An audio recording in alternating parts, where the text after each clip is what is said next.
Hey y'all, it's me Tiffany and welcome back to my channel. So if you're new here, I do mostly novels, graphic novels, manga, occasionally a television show or movie, even though those are less common.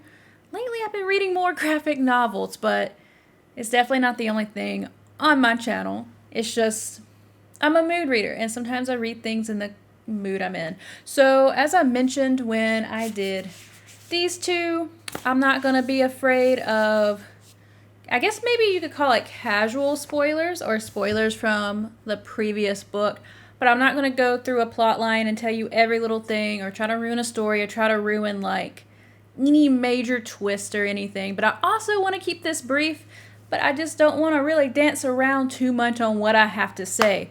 So decide if that's okay with you or not if you haven't read this, and if it's not, read it and come back. Just pause it. It's a quick read.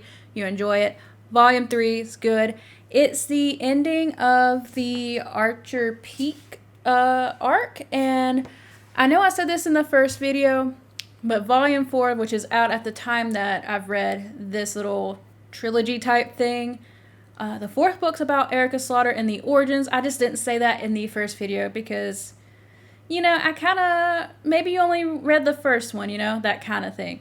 So I'm going to go ahead and read the back like I have the other two. Not all monsters hide in the dark. Archer's Peak is in lockdown as Erica Slaughter has lost control of the situation and the news of the killings have spread outside the town.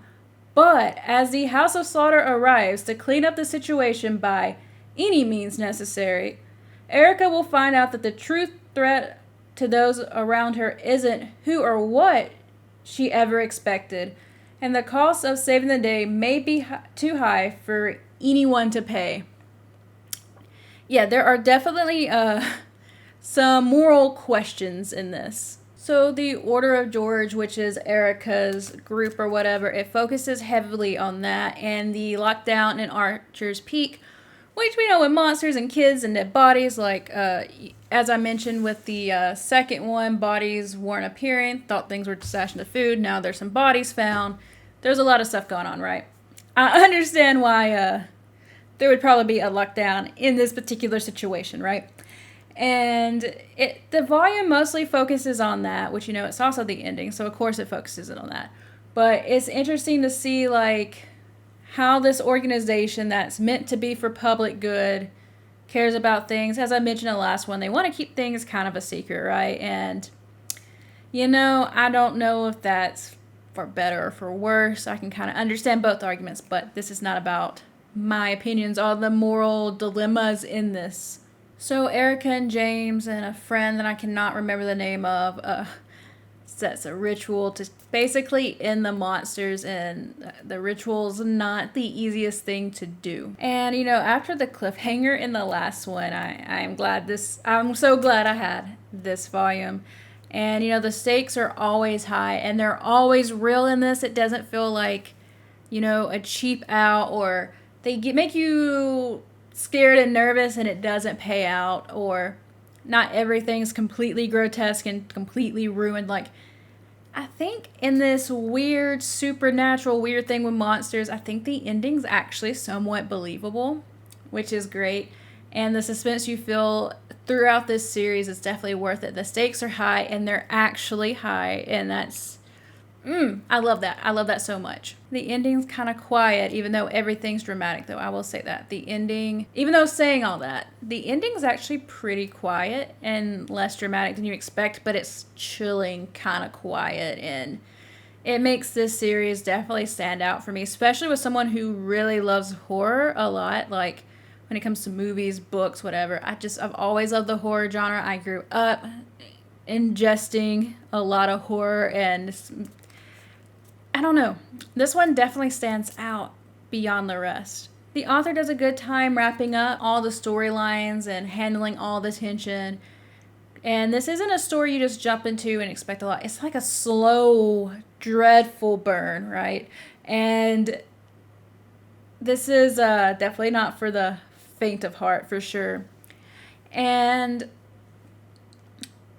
you know, I really think this is the best out of the three. to be honest. I think this is the best out of the three.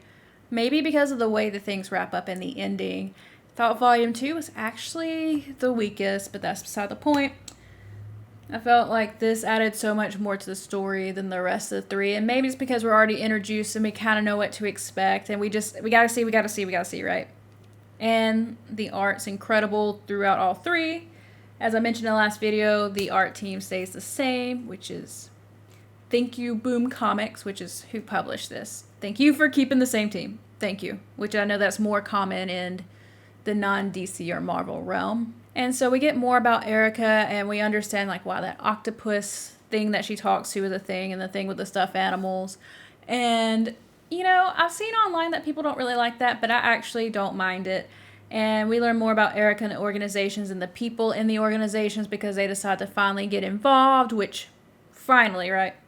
And I liked seeing Erica torn between the dilemma of she could have saved more people if she let more kids die, and you know, kind of like that moral question they ask in ethic classes, like, do you save one person even though it'll kill a bunch of people, or do you let one person die and let it save a lot of people? That's kind of what that's what this book is about, kinda like that question, but you know, with children, which makes it a little harder, right?